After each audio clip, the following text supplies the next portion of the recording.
Time 7 అయింది. నన్ను 6ంటికే లేపమని నిన్న రాత్రి స్లిప్లో రాసి నోటీస్ బోర్డులో పెట్టానుగా. ఓకే అని నిన్న గుడ్ నైట్ చెప్పి మరి నోటీస్ బోర్డులో సమాధానం ఇచ్చాం. 6ంటికి లేపవా? 7 అయిపోయింది టైం. అసలు మాటంటే లెక్కలేదా ఏంటి? ఏంటి వేలు చూపిస్తున్నావు నాకు?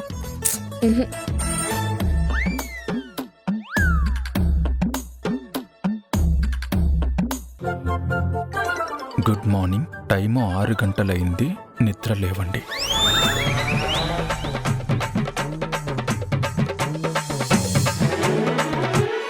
ఆరు గంటలకి నిద్ర లేపమంటే టైం 6 అయింది లేవండి అని స్లిప్ రాసి పెడతావా? నిద్రపోతున్న వాడికి ఎలా తెలుస్తుంది? అసలు ఏమనుకుంటున్నావు నువ్వు?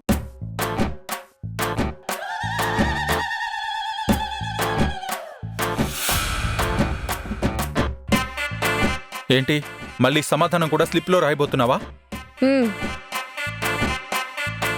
ఇప్పుడు స్లిప్ రాసి టైం వేస్ట్ చేయకు. చిరాగ్గా ఉంది. నోటితో తగలడు. ఆల్రెడీ లేట్ అయింది. నువ్వు రాసి నేను చదువుకునేంత టైం లేదు. మీరు నన్ను అన్ని సమయాల్లోనూ అన్ని సందర్భాల్లోనూ అన్ని వేళలా అపార్థమే చేసుకుంటున్నారు. అస్సలు అర్థం చేసుకోవడం లేదు. ఎందుకు అర్థం కావడం లేదు? బాగా అర్థమవుతుంది. నేను నిద్ర లేపమని నోటీస్ బోర్డులో పెట్టానని తిరిగి రివార్డ్ బ్యాక్ ఇస్తూ 6 అయింది లేవమని రిటర్న్ స్లిప్ పెడతావా నిద్ర లేపకుండా? నువ్వు నన్ను వెటకారం చేయడానికి కదా పెట్టావు. దయచేసి పొద్దునే ఆవేశపడకండి. మీరు నన్ను నిద్ర లేపమని స్లిప్ రాసి పెట్టారు. నేను పొద్దున లేద్దాం అనుకున్నాను. కానీ ఏదైనా సరే నోటీస్ బోర్డులోనే పెట్టు, నేను నోటీస్ బోర్డులోనే సమాధానం చెప్తానని నిన్న మీరు నోటీస్ బోర్డు పెట్టినప్పుడు స్ట్రాంగ్ వార్నింగ్ ఇచ్చారు. పొద్దున్నే నిద్ర లేవండి అని చెప్పాననుకోండి, నన్ను నిద్రలేపి నాతో మాట్లాడతావా అని మళ్ళీ పొద్దునే కోప్పడతారు. మీ ఆగ్రహానికి నేను గురవుతాను. నేను మీతో మంచిగా ఉండాలనుకుంటున్నాను. గొడవ పడే ఉద్దేశం నాకు లేదు. అర్థం చేసుకోండి. ఇదిగో ఇలా అమాయకంగా నటించుకో. సరిపోయింది. గొడవ పడకుండా సర్దుకుపోదా అని నేను మీకు నచ్చినట్టు ఉందా అనుకుంటే గొడవ పడతానంటారేంటి? ఇంతకంటే అనుకూలవతి భార్య ఎవరికైనా ఉంటారా చెప్పండి? అనుకూల భార్య కాదు, అనుకూల శత్రువులా తయారయ్యావు. అవునులేండి, నన్ను శత్రువులాగే చూస్తున్నారుగా. ఇదిగో నేను నిన్ను శత్రువులా చూడట్లేదు. ఇద్దరి మధ్య శత్రుత్వం పెరిగిపోకూడదనే ఇది మెయింటైన్ చేస్తున్నా. సర్లేండి, అనవసరంగా బోర్డు మీద రాసి మిమ్మల్ని బాధ పెట్టా. ఇక నుంచి బోర్డు మీద రాయనులేండి. మీతో ఏది చెప్పాలన్నా నోటితోనే చెప్తాను. నీ పనికి మాలిన వెధవ ఐడియాలు బాగా అర్థమైపోయింది. నన్ను నిద్ర లేపకుండా ఇలా బోర్డు మీద రాసి నన్ను టీస్ చేసి రెచ్చగొడితే నేను నీ కోపంతో బోర్డు పీకి పక్కకు పడేస్తాను. ఆ తర్వాత చచ్చినట్టు నేను మాట్లాడతాను. మాట కలిపేద్దామనుకుంటున్నావేమో. చచ్చినా నేను బోర్డు తీయను. ఇక నుంచి ఇందులోనే సమాధానం చెప్పాలి. ఒక్క ముక్కలోనే చెప్పాలి. టైం అయిపోయింది, స్నానానికి వెళ్ళాలి.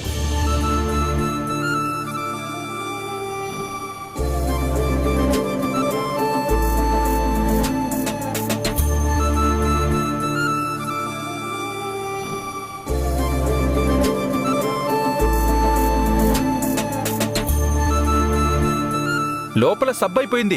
కాస్త సబ్బు తీసుకొస్తావా? నాకు వినపడదు. మీరు ఏం చెప్పదలుచుకున్నా నోటీస్ బోర్డు మీద రాయండి. చదువుకొని ఆ పని చేస్తా.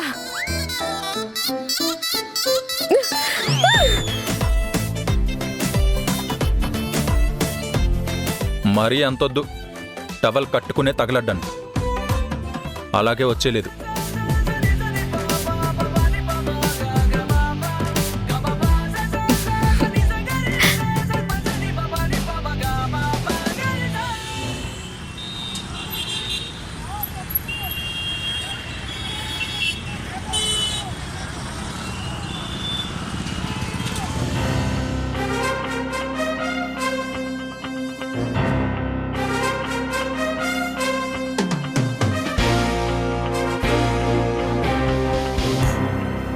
ఇంకో 2 రోజుల్లో సుధీర్గాడికి నిశ్చితార్థం జరగబోతుంది.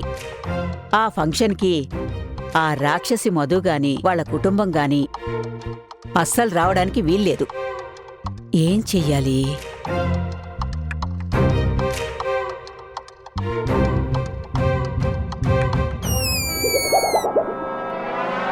ఏదో విధంగా వీళ్ళని ఆపాలి. ఇది అప్పుడు ఆలోచించుకోవడం కంటే ఇప్పటికిప్పుడే మంచి ఆలోచన చేసి ఏదో ఒకటి చెయ్యాలి. ఏం చేద్దామబ్బా?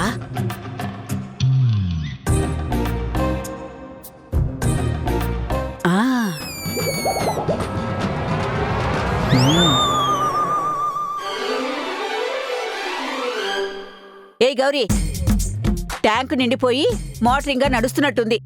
వినబడ్డం లేదా?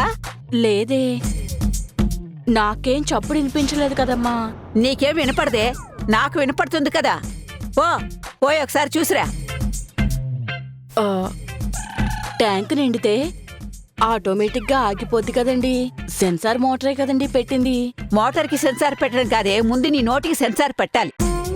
యజమానులు చెప్తున్నారన్న మర్యాద లేకుండా ఎదురు సమాధానం చెప్తున్నా.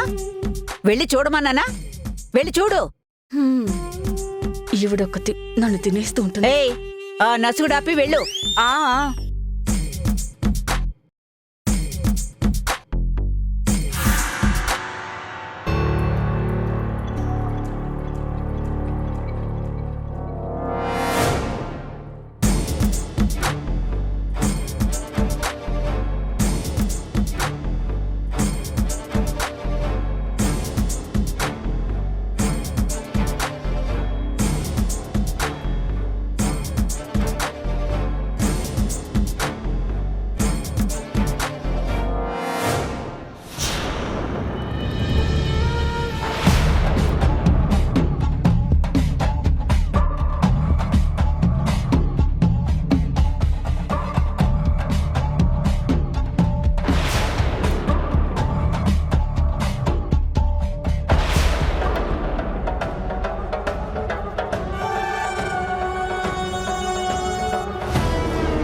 మధు, ఏ మధు, మధు.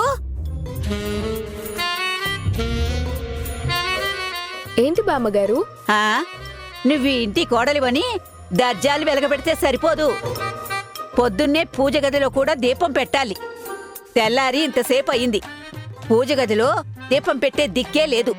వచ్చి పూజ గదిలో దీపం పెట్టు. సారీ బామ్మగారు, ఒక 2 నిమిషాల్లో వచ్చేస్తాను. రారా, త్వరగా రా.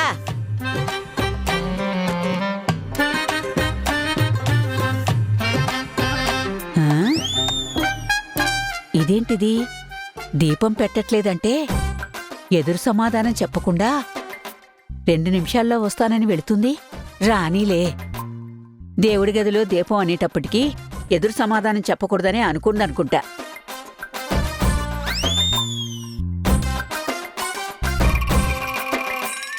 బాబాయ్ గారు, మళ్ళీ చేస్తానుండు. ఏంటి తెగ మర్యాదలు చేసేస్తున్నారు? మీ అమ్మగారు ఇందాకటి నుంచి మిమ్మల్ని కేకేస్తూనే ఉన్నారు. మీకు వినపడలేదేమో. ఒకసారి వెళ్ళి ఏంటో కనుక్కోండి. అవునా?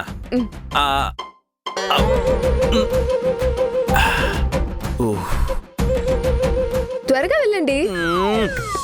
నా పరిస్థితి నాకు తెలుసమ్మా. నేను ఇంతకంటే వేగంగా వెళ్ళలేను. ఎలాగోలా వెళ్తున్నాను కదా. అమ్మా,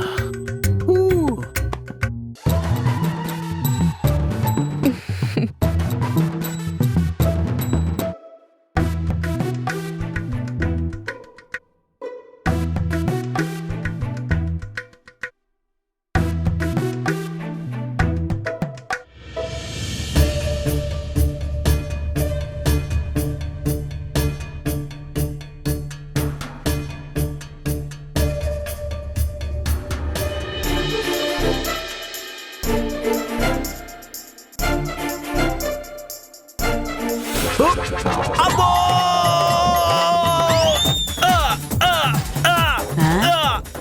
ఏంటి వీడర్పులు వినిపిస్తున్నాయి?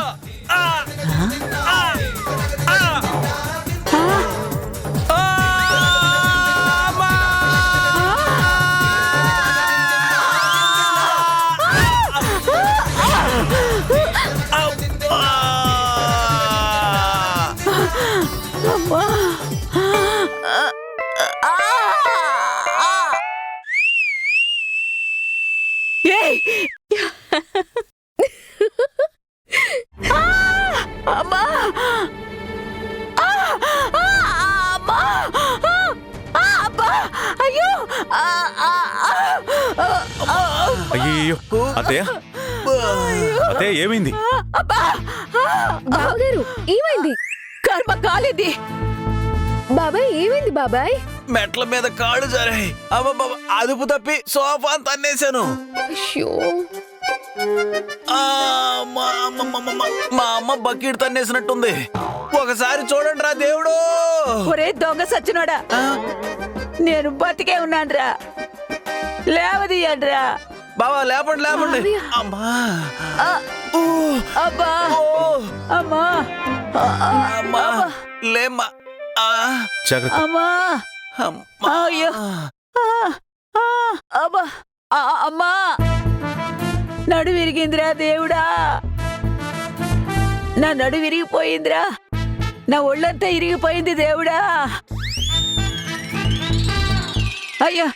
అమ్మా లేవదీయండరా. అమ్మో. అత్తగారు లేవండి. అమ్మా! అయ్యో! జాగ్రత్త. అబ్బా! అయ్యో అయ్యో! కూర్చో.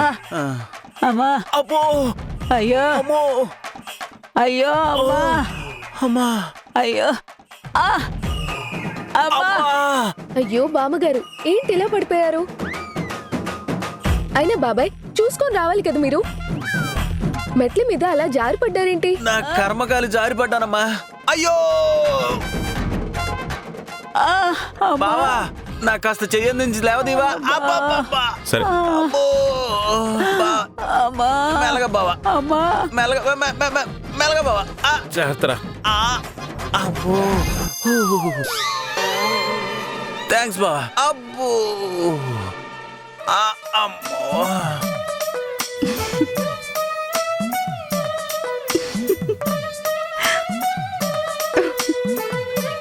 ఏమే, నేను పడిపోతే ఈలేస్తావా నువ్వు?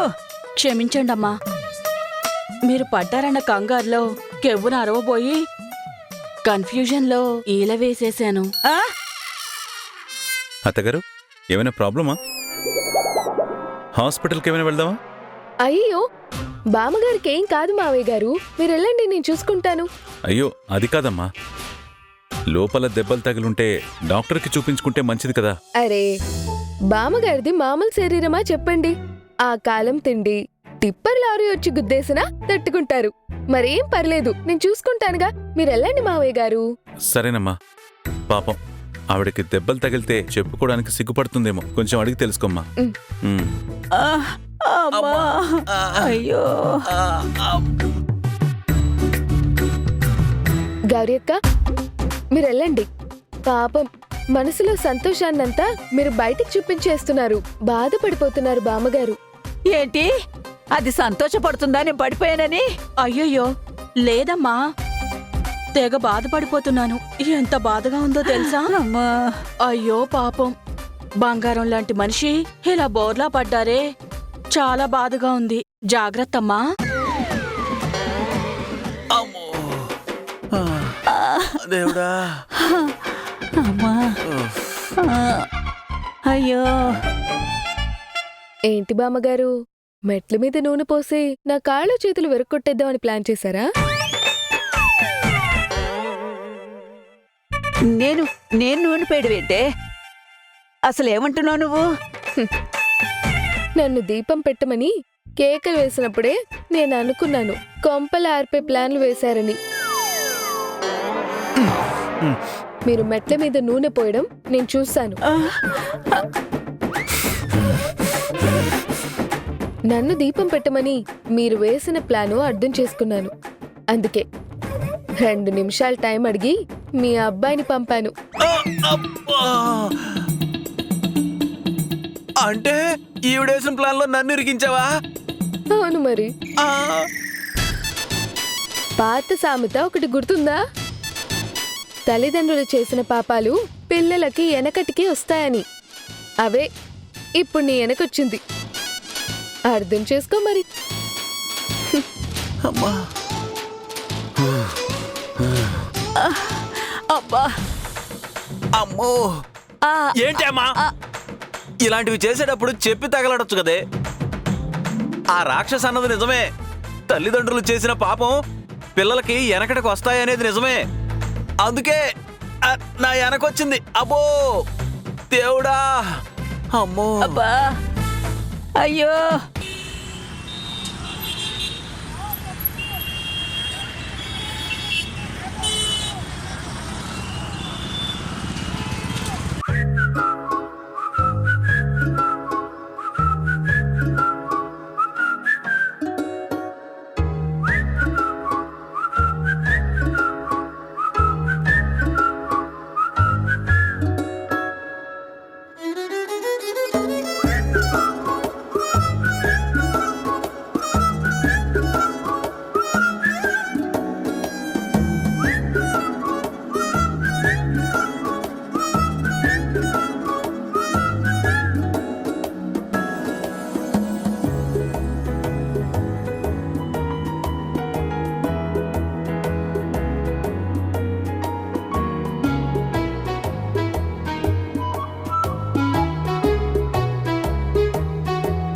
త్వరగా రండి, బ్రేక్ఫాస్ట్ చేద్దాం.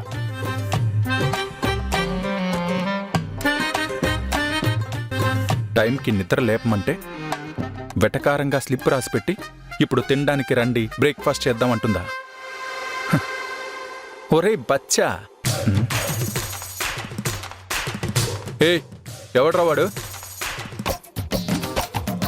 నేనేరా, నీ మనస్సాక్షిని. ఆ మనసును ఎప్పుడో డ్రైనేజ్లో వేసి తొక్కేశాను. మనసే లేనప్పుడు మనస్సాక్షి ఏంటి? రేయ్, నువ్వు నీ మనసుని డ్రైనేజ్లో వేసి తొక్కేశానని అనుకుంటున్నావు కానీ నీ మనసంతా మధువే ఉందిరా. ఏంటి? అవునరా, మధు మీద నీ ఉక్రోషాన్ని, నీ నిరసనని చూపిస్తూ ఏదో తనని దూరం పెట్టాలి, నీ లిమిటేషన్స్లో నువ్వు ఉండాలి, తన స్పేస్లో తను ఉండాలి అని మనసులో తనంటే నీకు అదేరా. ఏది? అదే. రేయ్, వెళ్ళరా ఇక్కడి నుంచి, చిరాకు పెట్టుకో. అరే టుంబ్రి, నీ బాడీకి వయసు వచ్చింది కానీ నీ భార్య మనసుని అర్థం చేసుకునే మెచ్యూరిటీ రాలేదురా. నీ బుర్రకి మనసుకు తెలిసినంత గొప్పగా తెలియట్లేదు. నువ్వు నీ బుర్ర పని చెప్పినట్టు వింటున్నావు. మనస్సాక్షిని నేను చెప్పినట్టు విను. తొక్కలో మనస్సాక్షివి. కొన్నాళ్ళు నీ మాట విన్నందుకే ఇప్పుడు మసైపోయాను. బొత్తిగా మర్యాద లేకుండా పోయింది. అత్తారింట్లో పరువు పోయింది. రే వద్దురా రే, నేనుగా ఉంటాను, తను తానుగా ఉండని. రే, నువ్వు తనని బాధ పెడుతున్నాను అనుకుంటూ నువ్వు లోపల బాధపడిపోతున్నావురా. నీకా విషయం తెలియట్లేదు. ఎవరు? నేను బాధపడుతున్నానా? మరి లోపల తన గురించి నీకు ఏ ఫీలింగ్స్ లేవని చెప్పు. అస్సలు లేవు. రే, అబద్ధం చెప్పకు. నీకు మధు అంటే అదే. రే, మనస్సాక్షిని చూడకుండా మర్డర్ చేస్తాను. ఓరా ఇక్కడి నుంచి.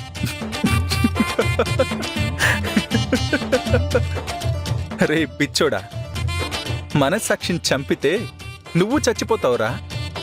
నేనున్నంత వరకే నీకు విలువ. అది గుర్తుపెట్టుకో. బుర్రని నమ్మి పాడైపోకురా రే. నిన్ను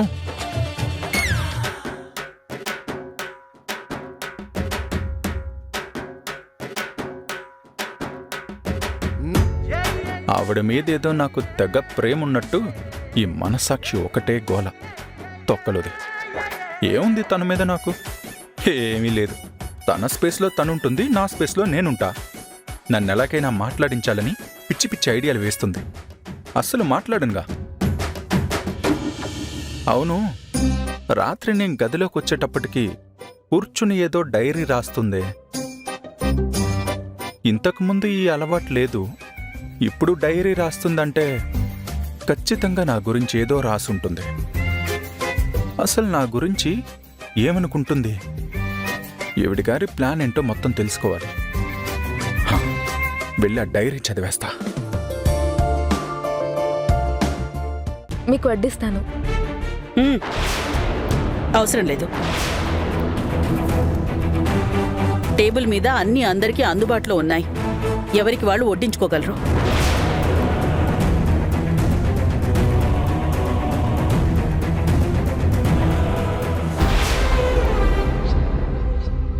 నీ భార్యను కూడా తినమని చెప్పొచ్చు కదరా. బలవంత పెడుతూ బ్రతిమలాడుతూ కూర్చోడానికి ఎవరికీ ఓపిక లేదు.